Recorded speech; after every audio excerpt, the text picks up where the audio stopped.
नौकन्या पूजन के लिए मैंने सामान पहले से ला के रखा हुआ था। मेरा बेटा पैक करने में मेरी हेल्प कर रहा था। दूसरे दिन मैं सुबह उठकर बाहर रंगोली बनाई। मुझे रंगोली बनाना बहुत पसंद है, चाहे कोई भी तीज त्योहार क्यों ना हो। फिर मेरी नौकन्याएं माता घर आ गई थी। एक एक करके मैंने सबके पैर धुलाए। मैं पैर धुलाते गई, सासू माँ ने सबके पैर पोछे। बस्ती में जब लड़कियां लाने गई थी मैं, तो वहाँ पे दो छोटे लड़के भी खड़े थे। उन्होंने बोला, आंटी हम भी आपके साथ जाएंगे। मैंने बोला, चलो भाई मेरे घर लंगुरुआ भैया बनकर। तो उन लोग के भी मैंने पैर धुलाए। उसके बाद मेरा बेटा घर पे लंगुरुआ भैया बनकर तैयार बैठा था, मैंने उसके भी पैर धुलाए। पैर धुलाने के बाद बच्चे अंदर में मेरा इंतजार कर रहे थे। उसके बाद मैं उनके लिए पहले से घर पर आसन बिछा कर रखी हुई थी। फिर सारे बच्चे अपनी अपनी पसंद का जगह देख के और वहां पे जाकर बैठ गए। मेरी सासू माँ मार्केट से बहुत ही ज़्यादा सुंदर चुनरी लेकर आई हुई थी माता रानियों के लिए। तो सासू माँ ने एक एक करके सबके में चुनरी बांधी। सब बहुत ही ज़्यादा सुंदर लग रहे थे। चुनरी बांधने के बाद तो ऐसे लग रहे थे जैसे सच में छोटी छोटी माता रानी मेरे घर आ गई है। उसके बाद मैंने सबके में फटाफट आलता लगाना शुरू किया। मैं आलता लगाने में बिजी थी और मेरी सासू माँ आरती की तैयारी करने में बिजी हो गई थी। उसके बाद उन्होंने सारी नौ कन्याएं माता के में आरती किया, टीका लगाया। उसके बाद बारी आती है हम हस्बैंड वाइफ की।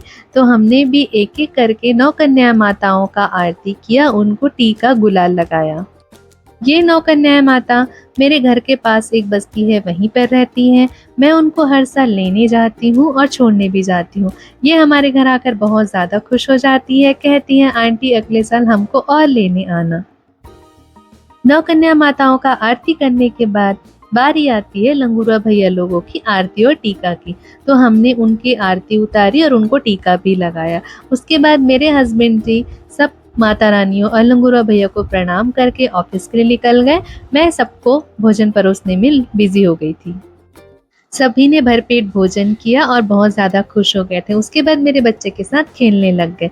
खाना खाने और खेलने के बाद मैंने उनको उनका गिफ्ट दिया। उन्होंने मुझे खूब सारा आशीर्वाद दिया। ये माता रानी तो बोलती मैं चुनरी लगाकर ही आपको आशीर्वाद दूंगी।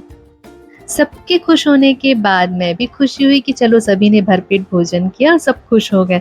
उसके बाद मैंने सारे नौ कन्या माता और लंगूरवा भैया के साथ फ़ोटो खिंचाए। उसके बाद मैं शाम को गुरुदेव के घर जाने के लिए बिज़ी हो गई थी, क्योंकि उनके यहाँ आज हवन था।